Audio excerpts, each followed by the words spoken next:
Bikerumor fans, welcome back to the path. So far in this series we've covered 3 important points. Number 1, covered how you qualify for the Enduro World Series, covering memberships that you need and the necessary qualifier races that you need to go to accrue qualification points towards your global rank. Part 2 covered how I've been training for my first Enduro World Series event. I gave you guys an insight into my training programme that's overseen by a professional coach. For part 3 we took a step back to look into the impact of that training. So was it actually worth getting up 6 days a week to go out and train through winter? We looked at the numbers on Strava to find out whether my segment times have come down and to find out whether I'm actually a faster and better rider now than I was 9 months ago. If you guys missed any of that and you want to learn how to train for your first Enduro World Series event or your first Enduro event, hit the link in the description below. So that brings us to part 4. In this video I'm going to show you guys how I've been specifically preparing for my first Enduro World Series event in Zermatt, Switzerland. That race kicks off in just under 3 weeks' time. Everything I'm doing right now is about preparing for that race, but there's no getting around it. Most of the tracks here locally where I've been training are nothing like those that I'm going to see in Zermatt. I've done a lot of training in these conditions.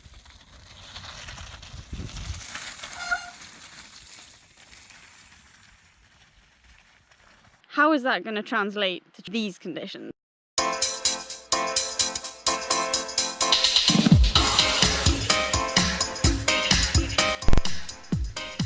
Zermatt is rocky. Tracks include janky walkers paths and savage boulder fields, often with obscene exposure and high consequence features. To prepare myself psychologically for that exposure and the feeling of rocks moving underneath me, I've been going out of my way to ride the rockiest terrain we have. I'm actually stood on one of those tracks now. This track is called Avalanche and you're about to see why.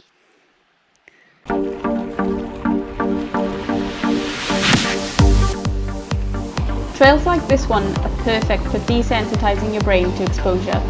Most of the time in the south of Scotland we're riding through trees, and that's a very different feeling to riding on a super exposed ski slope like this one.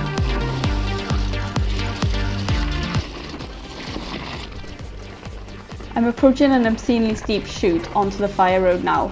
You just can't brake on this section, for fear of losing the front wheel.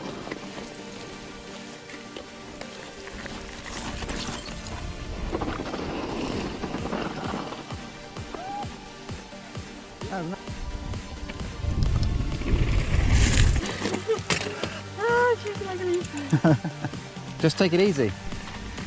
This next section has a tight rocky switchback that's ideal practice for alpine riding.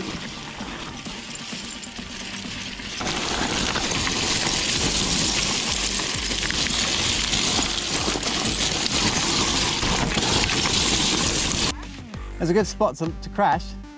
It's really warm and sunny and soft.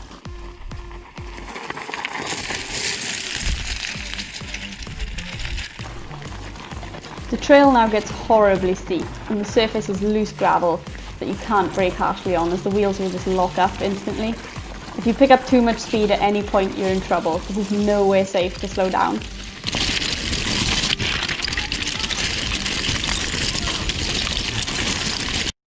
This track has been useful for getting practice in on different types of terrain, but it's not ideal because you have to ride it really slowly because of how steep it is. In the Swiss Alps I'm going to see some very fast rocky terrain that chucks you into unacceptably tight switchbacks. To get up to speed on fast rocky terrain we headed north to meet with local enduro pro Liam Moynihan. I've come to Fort William in the north of Scotland. In the Tweed Valley most of our tracks are loam. There are 1 or 2 rocky tracks but they tend to be super steep and slow, that you can't build up any speed on them because they're too steep. So we've come up to Fort William and right now I'm on a gondola. Got the downhill track that they use in the World Cup just there behind me. We're not here for the downhill track, we're here for the Top Chief Enduro track, and that's just there in the distance if you can see that big scar running down the hill. It's about a 12 or 15 minute run for me, so it'll be probably like quite similar to the runs that I'm expecting to see in Zermatt.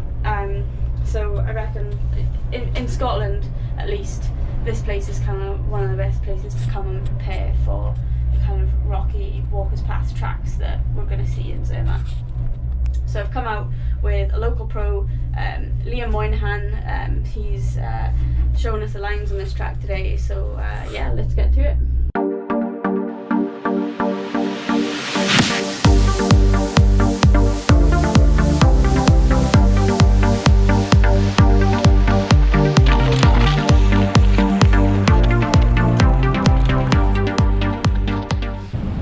The boardwalk's a bit wet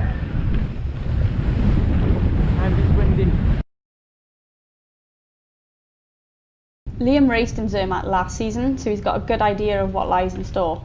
As we were sessioning the Top Chief Enduro track, Liam stopped us here to say that this corner is actually a decent example of a tight alpine switchback. While it's not particularly gnarly under the tyres, this tight corner makes it almost impossible to carry any speed out. You just have to pedal out of it, and it throws you into a chunky rock garden on the exit. Liam showed us a couple of key lines on this track, sections that are crucial to get right in order to carry good speed out of the exit. Thanks to the gondola, we got in 5 solid runs of this track, and we managed to squeeze in 1 run of the World Cup downhill track too. This was an extremely well spent Saturday getting battered by rough terrain.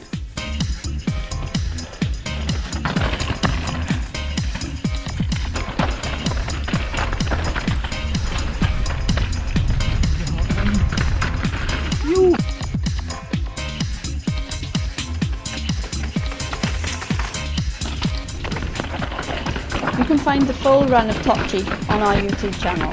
Hit the link in the description.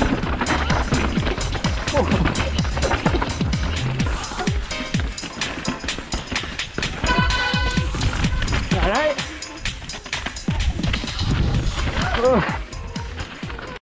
As we were up north anyway, we popped along to neighbouring Aberdeenshire. We met with guys from a local bike shop, Bennachie Bike Bothy. The owner, Clark, gave us a tour of the longer, rockier tracks in the area out of a town called Ballata. Heartbreak Ridge was the first one of those, a pretty rough track with absolutely stupendous views. Why was this good preparation for Zermatt EWS? Because it's rough and rocky, and you have to pick your line carefully to avoid hitting boulders that will not move out of your way. And it's pretty exposed with some steep slab features. It takes Scottish downhill champion Callum McBain 8 minutes minimum. That may not sound like a long track to some of you, but for Scotland, that's a decent length.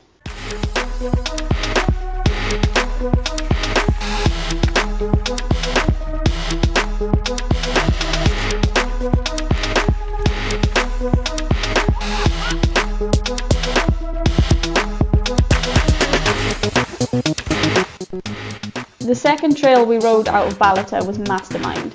This one was much shorter and not so rocky, but equally as exciting with heaps of tight corners to try and carry speed around. This time last year we visited a lot more of Aberdeenshire, venturing into the nearby Cairngorm National Park. For the complete travel story, check out the link in the description.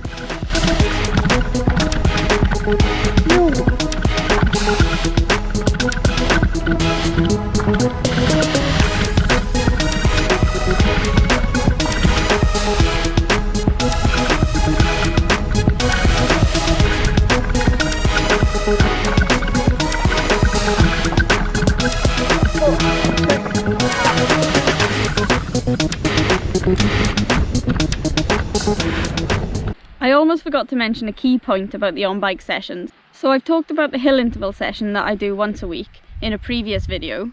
We've changed that session up, so instead of completing the rep and turning around and rolling back down a fire road, I'll finish the rep at a trailhead and drop straight into a 4-minute trail. Those sessions are absolutely savage, to be honest, but they're key to simulating the level of fatigue that I'm going to experience on a long alpine descent. Our tracks are nowhere near as long as the tracks are going to be in Zermatt. Getting that fatigue built up before dropping into the trail is key. You'll basically be approaching your max heart rate as you drop in, and for the first 10 to 20 seconds you'll be so fatigued that you feel like your eyeballs are rattling about in your skull.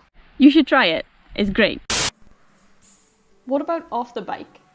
Over the last few months I've been getting some proper strength and conditioning sessions in twice per week with my physio, mainly to treat a lower back issue I've developed, but also to load up my muscles and joints. Why is that important? Well, being strong on the bike is important because it's going to allow me to brace through my core in fast corners, delay the onset of muscle fatigue, and reduce the risk of injury when I do hit the deck. You still have to watch your don't arch your back, okay? Okay, push up. Lately, as the clock ticks down to race day, we've adapted these sessions to work on speed strength as opposed to pure strength. For the pure strength sessions, I was lifting 90% of max with 4 sets of 4 reps. For speed strength, we've dropped the weight down to 80% of max with 4 sets of 8 reps, but I'm lifting it to a beat of around 50 to 60 beats per minute.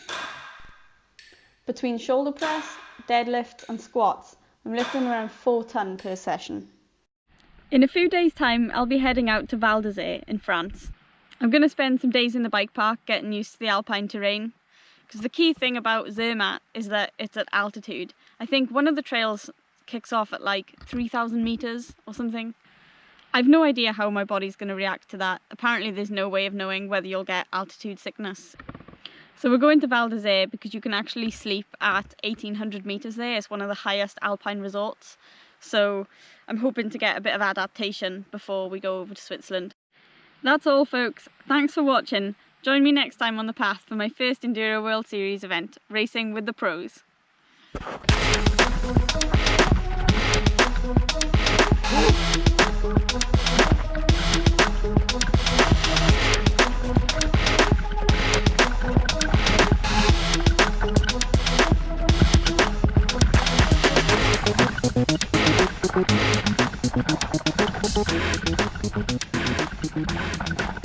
Thank you.